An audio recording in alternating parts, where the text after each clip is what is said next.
अस्सलाम वालेकुम फ्रेंड्स, कैसे हैं? उम्मीद करता हूँ खैरियत से होंगे। मैं आपका दोस्त मोहम्मद रफ़ीक आज की वीडियो के साथ आपकी खिदमत में हाजिर हूँ। फ्रेंड, आज की वीडियो का करते हैं आगाज़। तो फ्रेंड, आज मैं बनाऊँगा चपली कबाब। बनाना बहुत ही आसान है और बड़े ही मज़े के बनते हैं। तो आइए चलते हैं, उनके लिए किस किस चीज़ की ज़रूरत है और कैसे बनाते हैं। तो फ्रेंड, ये मैंने गोश्त ले लिया है।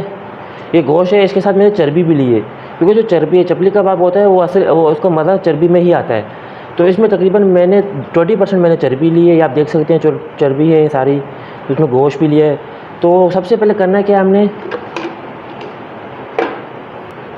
तो फ्रेंड्स सबसे पहले हम चॉपर में गोश्त को बिल्कुल बारीक चॉप करेंगे। दूसरी बात ये है कि जिन लोगों के कबाब टूटने शुरू हो जाते हैं, उसकी वजह ये है कि कबाब जो कीमा होता है वो बिल्कुल बारीक नहीं होता। अगर आप चाहते हैं कि आपके कबाब ना टूटें तो उसके लिए आपको कीमा बिल्कुल बारीक करना चाहिए।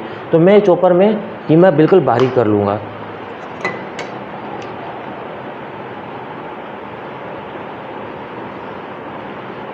साथ में मैं इसके साथ ये प्याज भी ऐड करूँगा।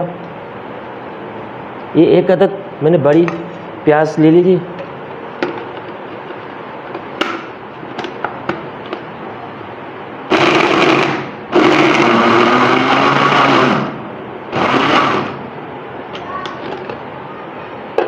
फ्रेंड्स, ये आप देख सकते हैं चॉप हो चुका है। तो अब इसको निकाल लेते हैं।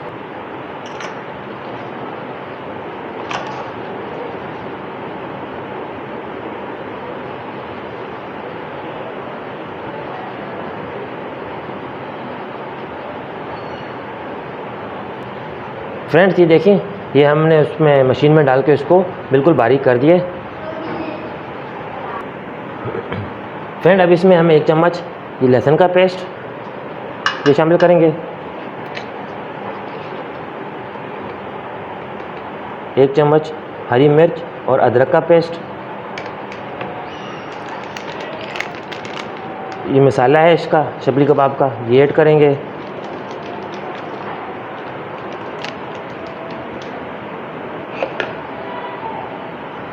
सूखा धनिया 1 चम्मच।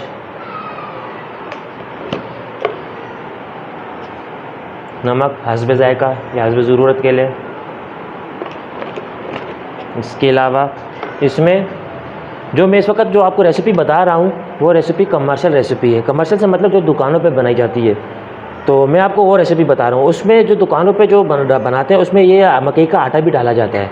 तो मैं आपको मकई का आटा भी थोड़ा सा डालेंगे इसमें।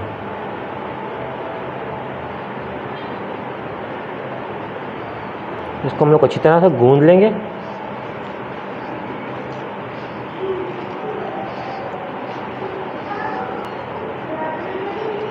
तो फ्रेंड्स, ये मकई का आटा डालने की वजह ये होती है कि इसमें ताकि हमारे जो कबाब हैं वो जुड़ जाएं। ज़्यादातर आपने देखा होगा जो कमर्शियल लोग होते हैं दुकानों वाले, वो कबाब में लाजमी मकई का आटा या कॉर्नफ्लावर मिलाते हैं। तो उनकी वजह इसलिए है कि वो जो कबाब हैं जोड़ने के लिए कि कबाब टूटे ना। अगर आपके पास ना कॉर्नफ्लावर भी नहीं हो, मकई का आटा भी नहीं हो, तो उस सूरत में थोड़ा सा आप बेसन भी ऐड कर सकते हैं, पर बेसन की मिकदार कम होनी चाहिए।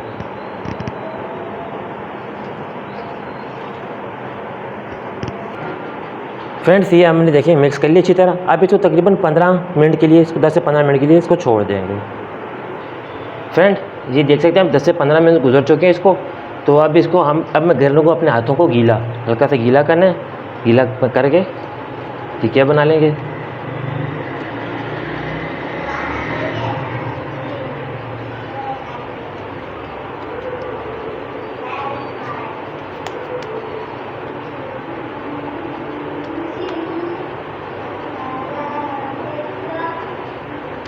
फ्रेंड्स, ये देखिए मैंने टिकिया बना लिए। इसको सेट करते हैं, करके तो तवे के ऊपर रखते हैं हल्की से। तो एक और टिकिया बनाते हैं। अब इसको कल्टी करेंगे हम हल्के से एहतियातन।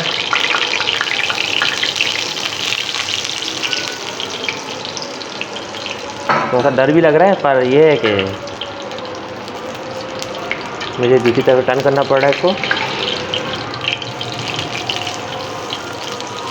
माशाल्लाह से आप देख सकते हैं कैसे लाल लाल से हो रहे हैं।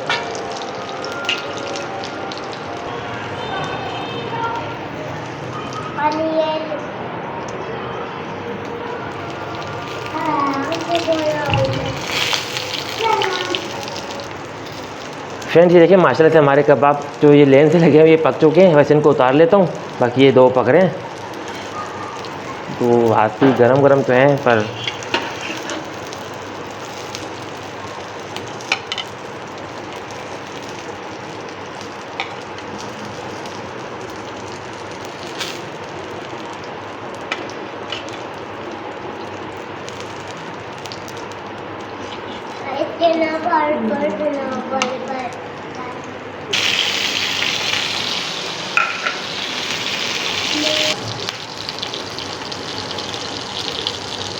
मिर्चों में सुराख हटने का ख़तरा होता है। फ्रेंड्स ये देखिए माशाल्लाह से हमारे शामी कबाब चपली कबाब चपली कबाब तैयार हो चुके हैं। बड़ी मज़े के बनने हैं। आप भी इंशाल्लाह ताला ट्राई कीजिएगा और साथ में इसके ये ग्रीन रायता है। तो इंशाल्लाह ताला आप भी बनाइएगा, बड़ा मज़ा आएगा। तो फ्रेंड इसी के साथ अपने दोस्त मोहम्मद रफ़ी को दीजिए इजाज़त। और मेरी अगर आपको रेसिपी अच्छी लगे तो लाइक कीजिएगा, शेयर कीजिएगा और मेरे चैनल को सब्सक्राइब ज़रूर कर दीजिएगा प्लीज़ काइंडली। अल्लाह हाफ़िज़।